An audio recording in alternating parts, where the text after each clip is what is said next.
I first became interested in acting actually in high school. Most people get into it in high school theater, and so did I. It's one of the things that never left me because when you get the question, what do you want to do when you're older? What do you want to be when you're older? I couldn't really decide on one thing. I couldn't pick doctor or teacher or veterinarian. I wanted to be everything. And so with acting, I can be everything, and so that's why I stuck with it. I get to be anything I want or everything I want, and it's always changing, and I like that. Brandon and I actually first met in a audition in a hotel room. I was auditioning for Hotbox, I believe, at the time. No, that's wrong. I was auditioning for Cold Comfort at the time, and Katie was there, and Brandon was there, and I had just seen the casting call online, and then I showed up, and I did my little audition for them, and they really liked my work, and that kind of sparked the beginning of everything. Drink? Sure. No, Barry! There might have been alcohol in that. Thanks for the save, Mary. That's what friends are for, Barry. So Mary in Hotbox is one of the religious trio. So there's 3 people in this religious trio is what we call it. And Mary and Barry are kind of really close, maybe suspiciously close. And Mary and Ariel are like best friends as well. And they go into this party and they're trying to convert everybody to their religion. And then they end up being the ones converted at the end. I believe we were shooting I'm Haunted at the time. We were shooting something else. I can't remember exactly what we were shooting, but Brennan and I were on a project together, and he asked me what my dream role was. He said, "What is if you could have any role that you want, what would your dream role be?" And I said that I'd love to play a villain that people actually root for, and that really is kind of long-standing, the kinds of roles that are dream-like for me, and Brandon happened to have this script kind of tucked away about this character, and he morphed it for me, and then he brought it to me literally, I think a week later. He was like, "Hey, how about this?" It was really quick, a really quick turnaround, and I just fell in love with the character, and we decided we had to do it. For the costume, Brandon said that he wanted something very signature, something that people wouldn't forget, and something that was very, character and cutesy, that kind of thing that went along with the character.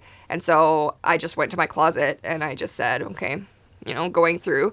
And we also wanted something feminine, so I went through my dresses and I found this polka dot dress. I never wear polka dots, or at least I hadn't prior to Grotesque. And I was like, I'm never going to wear this for anything else. And I kind of put it together with a couple different things. And I thought tall boots would be fun. Again, something that I never really wore prior. And then I just sent Brandon some snapshots. He said, "What about this?" And he loved it. I think Mildred is somebody that everybody wants to root for, and I feel like that is the most important thing. She needs to be likable, she needs to be lovable, she needs to be adorable. People really need to take her side in order for the theme of Grotesque to work. So that's definitely how I approach her. I just approach her like she's any other, friendly neighborhood gal, and she, her job is to murder. That's just what she's doing, and it's not strange for her. It's just that's what she does in her day, and so I think that that's more accessible to people, and so that's kind of how I approach her. The first trailer that we shot, well, it had a different mask, and I had shorter hair back then, but there were actually certain parts of it that didn't kind of make its way into the full movie. Which is kind of cool. It's kind of like a little exclusive sneak peek in a way due to that.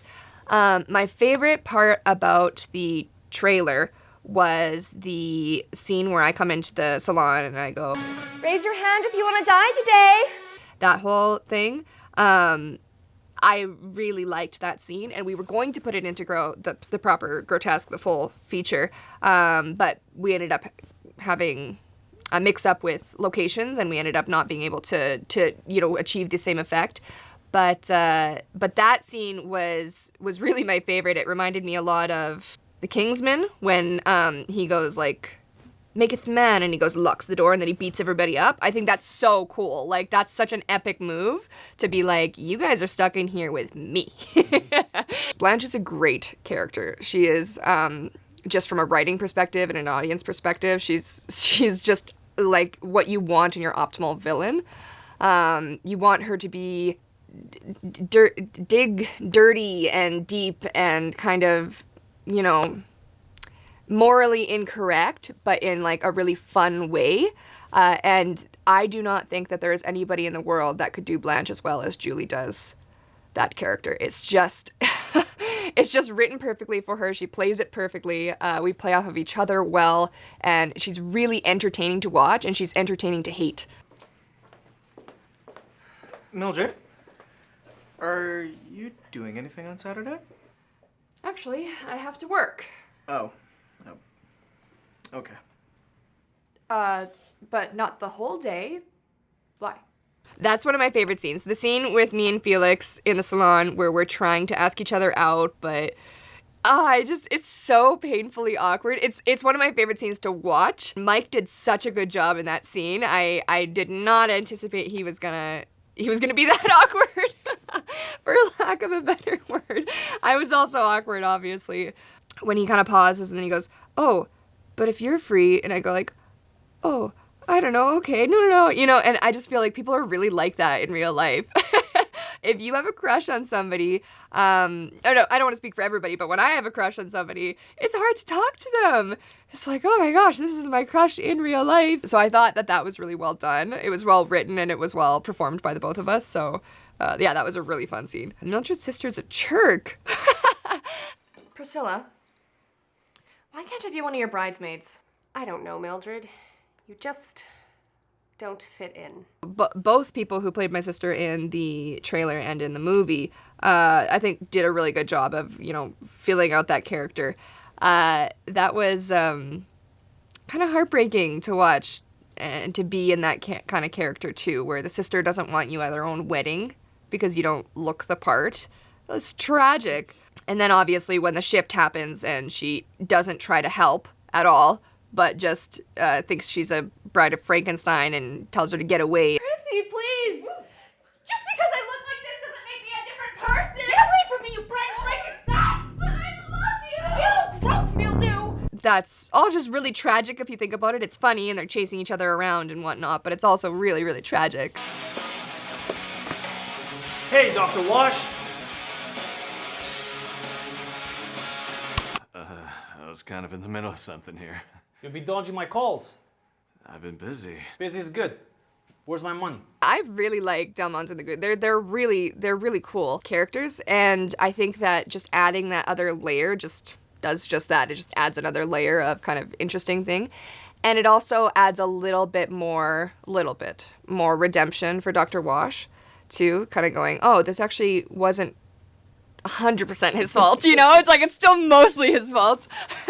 And also, I really like Reddy and Kelly. Like, they're just great people to be around. So just being with them on set was really fun.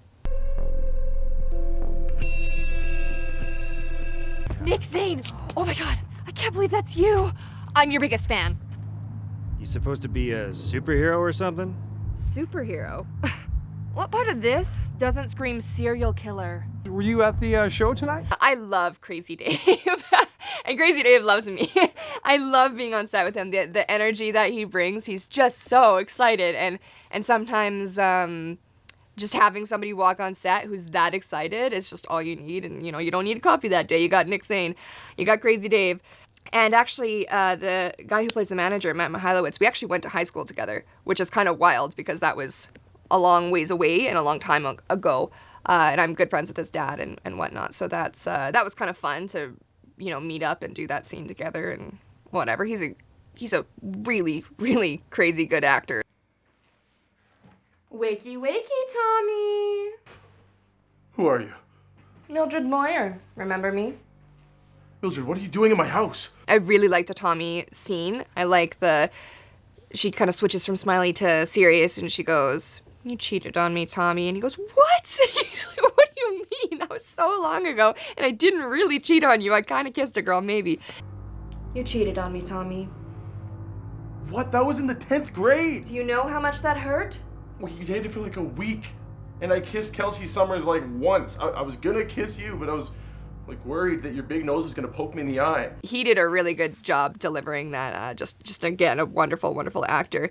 And I really liked beating the pillow with the ukulele. That was fun. That might have been one of my favorite kills, to be honest. I like things that are, satisfying like that. You really get a good swing in and you actually get to hit the actual bed or the pillow or whatever I was hitting, you actually get that kind of motion. Gets a little bit of steam out. I like that.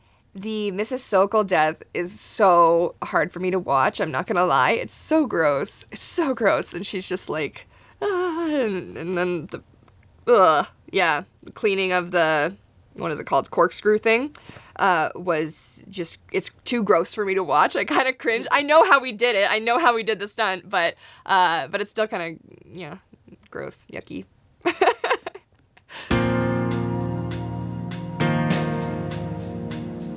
It started off with the fact that I had a white polka dot bikini, and I was like, Brandon, I just happen to own this.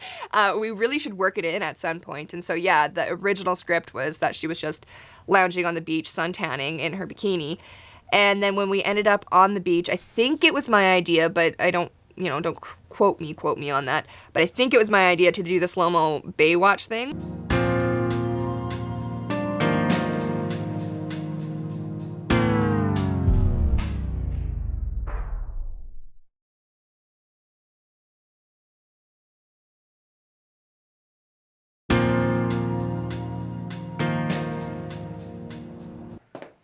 Mildred Moyer? Is that you? Hey. Doris Ennis. That one was interesting. That one is, again, satisfying, actually stabbing the ground. We were stabbing the ground behind her, obviously, instead of stabbing her. Spoiler alert. Stabbing the ground and actually hitting the ground and stabbing into it and stuff is very satisfying, getting that energy out again. And it was kind of comedic and funny in that way as well. And Cami was a really good sport about it, and, obviously I had to look up her skirt for the line about genital herpes, and she was a very good sport about that as well. She's like, oh yeah, go for it, no problem. I was like, okay. Elizabeth wanted to be gingerly and not look, but Mildred really wanted to know. Hi, Dr. Wash, remember me? Mildred! The Dr. Wash death scene is really gross. I don't know how many times I've been saying that about stuff. It's like, this is yucky, this is gross. But that one's really gross. The sound of it hitting the floor or the bottom of the urinal is really gross. And then the stream after is really gross. And the stream actually worked out way better than I think we were intending. It was, Brandon was kind of like, oh, if there was some blood dripping out after, that would make sense. And then it was just so perfect. It was just so funny. And all of us were like extremely, extremely impressed with it. Tom is just sold that really well with his face. And then our DP, obviously, with the long push in right on his mouth. For like probably longer than you thought the shot was gonna be. It's just like, okay. Everybody's uncomfortable on that scene. I love it. No!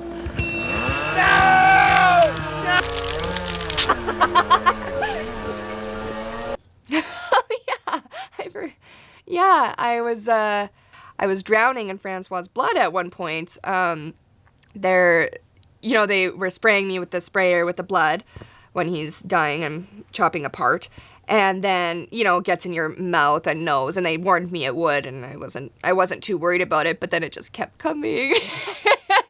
And I was like, I'm no longer breathing, I'm just swallowing blood.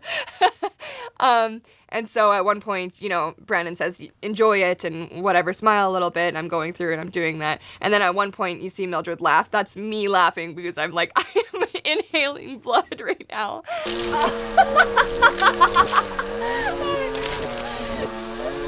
It was really fun, and actually it was comfortable and it tasted fine and whatever. It wasn't uncomfortable or cold or anything at all. It was kind of enjoyable in a weird way, because it wasn't real blood, obviously. Yeah, I really liked that. That was probably one of those memories that you take from the movie that you kind of, steal away. You're like, I like that. That was fun. I want to do that again. Your favorite kill? Yeah, it might have been my favorite kill. Bathing in blood. That's pretty sick. The chase scene, I was chasing Julie and Katrina during that point. That was fun, actually. What I really like about that is that we were all running, like, pretty much full out, as full out as you would in that kind of situation. I often see horror movies where the girl's running away and she's going like, oh no. Oh no. her to do that. If her life's actually at stake, she would be running, you know, she'd be really running. So that's what I really, really like about the chase scene, is that we really are all running pretty much flat out as best as we could.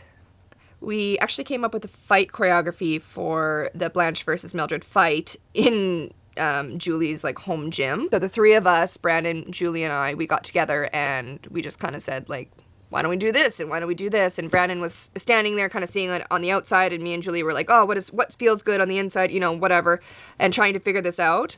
And then we kind of came up with something that just worked well for both of our bodies and for what visually looked good as well. In her home gym. And then when we got out to the actual site, to the campsite, we ended up, you know, altering things a little bit slightly, you know, to get the, you know, Hastings had a lot of really good input saying, you know, this will look good at this angle and this will look good here, and then this is how we can sell this move or this hit. So he really worked with what we already had really, really well. The Blanche versus Mildred fight scene has a, you know, special place in my heart. It was really fun to do, and I think it looks really good. And it has moments of comedy. I think it was really well done for what we could do with the 3/4 of us. It was really good. I think the taunting of Julie right before I kill her is my favorite just part in the movie in general. I'm not killing you. What is it? What's the line? I'm not killing you for revenge, Blanche. I'm killing you for fun. And that's like my favorite line in the whole movie. That's so cool. Shooting at the camp was really, really, really fun. I really liked that. We actually ended up staying out at the camp overnight, which was really fun. Or a lot of us did anyway, stay at the camp overnight. And it's not a lot of times in your adult life where you get to go camping with like a bunch of your friends for no reason other than to make a movie together. So that was just really, really fun, just the actual experience of camping. The campground site was beautiful, and it was perfect for what we needed for the film. The style of a Grotesque, the way that the plot is, and like I said, the wholesome undertones, really showcases through at the very end of the film and at the very beginning of the film. You kind of go, oh, this is just a film about a girl, and she's just going about her day, and then a bunch of stuff happens, and then at the end it's like, everything worked out. You know, and they all lived happily ever after. So that's really unusual for this type of film, and I think that takes people off guard. And actually, it took me off guard. The first time that Brandon sent me the composition score underneath, and the way that Andrew did the light happy music at the very beginning, and then like the same thing at the end with like the light notes of the piano and whatever as the drone goes up into the distance.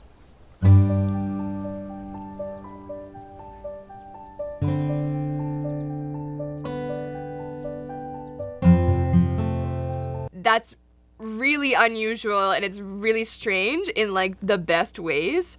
It gives you warm butterflies in a film where you probably shouldn't have warm butterflies. And I really liked riding with Mike on the motorcycle. I've never actually ridden with a passenger before. I've been riding motorcycles for a number of years now. And David Gallinger, actually, it's his motorcycle. And he's our sound guy. And when we thought about doing this motorcycle scene, he offered his just for free, just because he wanted to help out and wanted to see me ride his bike and whatever. And he has a really nice motorcycle, and he owns a V-Star 250, I believe, and I own a V-Star 650. So it was very easy for me to adjust to his motorcycle. Mike was such a sport, because as we were riding, I was like, never ridden with a passenger before. He's like, oh. And he didn't get off. He stayed on the bike, and we were riding on gravel and whatever. So that made it a little stressful. But I think it all looked really, really good. And it's just such a funny scene at the end. I love how it ties together. Brandon and I, because we're so close and we worked on so many different projects together, his directing style is very different with me than an experience I would normally get with other directors. I think that it's really Brandon's superpower that he is the writer and director. That means that a lot of things that we do can be changed as we go. And, you don't have to consult people and make sure that's okay. And so Brandon really does a good job of writing the character for the people he has in mind, for the actual actors he has in mind. And he has a really good sense of communication with everybody because he's worked with all these people before and he's going to work with them again. And So it's really easy to understand each other and understand what people want. And, you know, you get a really good grasp on your characters and on the script. And if anything needs to be changed and morphed to the person, he's really good at doing that on the fly. The audience reaction to Grotesque was nuts. It was being in that theater and having everybody cheer during the premiere, and just for like random things too, like for the credits, the opening credits, that was really wonderful and fun. And then there was a lot of cheering for just random things throughout, and you know, when somebody wins or somebody loses or something, there's cheering and laughter in places you never imagined there'd be laughter. The audience was very vocal, and I didn't anticipate as large of a fan base after. I mean, you always hope for it, right? You always hope that your people who watch it are going to go crazy after your movie. But yeah, leaving that theater and having people want my autograph and taking pictures with me, and not just me, but all of the stars in the film, in kind of that kind of fan way, was really, really cool. I did not expect that. I think the Grotesque cast and crew, I mean, speaking for myself exclusively really, but benefited a lot from being in the Grotesque movie. There have been countless projects and stuff that I've been a part of after I had done Grotesque where people had heard about it for sure. They had heard about what a good experience it was on set, and they also had probably seen the movie a lot of the time and really enjoyed it. And, you know, Grotesque is also kind of an ongoing thing as well. You know, we're always planning for sequels and to do more and whatnot, so people are always asking about it. People are always asking me, oh, how's that going? Or what are you guys going to do next? Or whatever. So I think that people, for some reason, take a special interest in Grotesque, and that's really exciting for me. And I think that it's probably the same for everybody who's on the cast and crew, to be honest. What is in the future for Mildred? Well, I mean, anything goes.